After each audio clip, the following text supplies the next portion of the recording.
အားလုံးမင်္ဂလာပါ Game Session ရဲ့ Game Session ကနေပြီးတော့ပြန်လည်ကြိုဆိုလိုက်ပါတယ်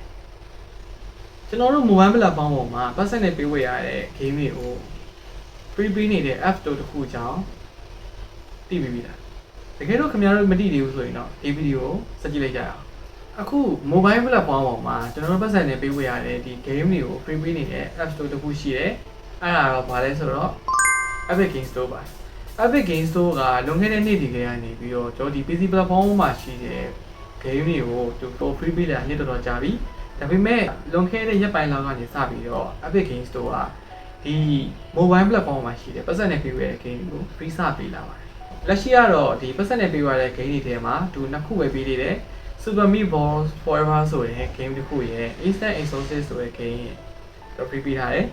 အဲ့ဒါကလည်း29နှစ်ကြီးပဲပေးထားတယ်ဒါတော့ဒီ29ရက်ပြီးရင်လည်းကျွန်တော်ဒီ PC platform မှာလိုပဲတပတ်တစ်ခါတခြား game တွေကို free ပေးသွားအောင်မလားဆိုတာတော့ကျွန်တော်ဆက်လက်စောင့်ကြည့်ရမှာပေါ့နော် Epic Game Store ကထွက်တာကြပြီဆိုပေမဲ့ဒီနောက်ပိုင်းမှာဒီ mobile version မှာတော်တော်လေးတော့ရအဆင်ပြေလာတယ်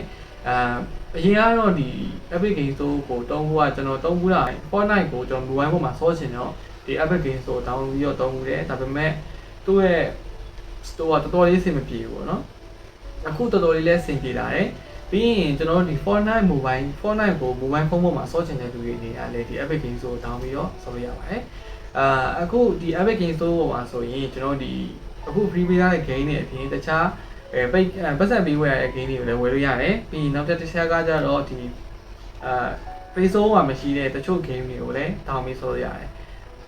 လက်ရှိကတော့ကျွန်တော်တွေ့ရတဲ့လောက်ကတော့တခြား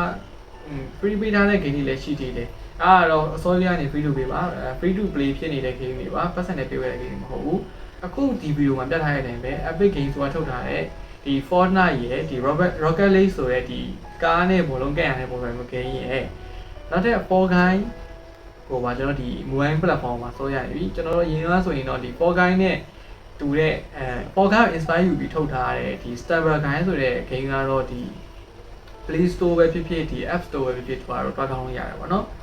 ဒါပေမဲ့အခုဒီ Fall Guys mobile ကလည်းဒီ Fortnite ထဲမှာရောက်နေတဲ့တွေ့တော့ကျွန်တော်စမ်းစောကြည့်ရအောင်တော်လေးအဆင်ပြေ smooth လည်းဖြစ်တယ်ဒီရုပ်ထွက်လည်းကောင်းတယ်ကျွန်တော်ဒီ PC နဲ့သိမကွာတဲ့ game experience မျိုးရတယ်ပေါ့နော်အဲ့တော့ Fortnite mobile ဆော့ချင်တာပဲဖြစ်ဒီ free ပေးထားတဲ့အခု free ပေးနေတဲ့ game တွေယူခြင်းလို့ပဲဖြစ်ဖြစ် Rocket League ဆော့ချင်လို့ဖြစ်ဖြစ်ဒီ Fall Guys ဆော့ချင်လို့ဖြစ်ဒီ Epic Games ကိုတောင်းပြီးတော့ဆော့လို့ရပါတယ်ပြီးတော့နောက်တစ်ခုပြောချင်တာကဒီ Epic Games က iOS user တွေအတွက်လက်ရှိအကုန်အဆင်ပြေသေးဘူး iOS user တွေအနေနဲ့ကတော့ EU region တစ်ခုပဲအဆင်ပြေနေဦးမယ်နောက်ဒီ2025ထဲမှာတော့တခြား region တွေအတွက်ပါဖွင့်ပေးမယ်လို့ပြောတယ်ဆိုပေမဲ့လက်ရှိကတော့ဖွင့်ပေးထားတာမျိုးမရှိသေးဘူး EU region only ပဲသူတို့ law နဲ့ political တွေရမို့လို့သူကတော့ဒီပေးထုတ်ထားရတာပေါ့နော် user တွေနေကတော့ဒီစိတ်ပူစရာမလိုပဲနဲ့ဒီ Epic Games ကို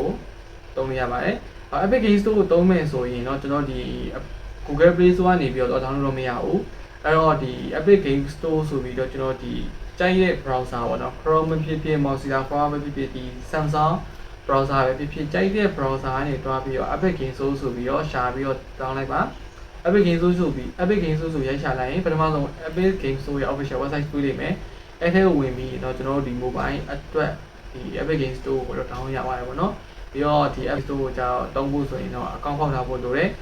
Gmail နဲ့ပဲဖြစ်ဖြစ်ဒီ email နဲ့ပဲဖြစ်ဖြစ်ဒီ Steam နဲ့ပဲဖြစ်ဖြစ်ဒီကြိုက်ရတဲ့ account ဖောက်ပြီးတော့သုံးရပါတယ်ဒီနေ့ကတော့ဒါကတော့ knowledge sharing တော့မဟုတ်ဘူးကျွန်တော်ကတော့ဒီ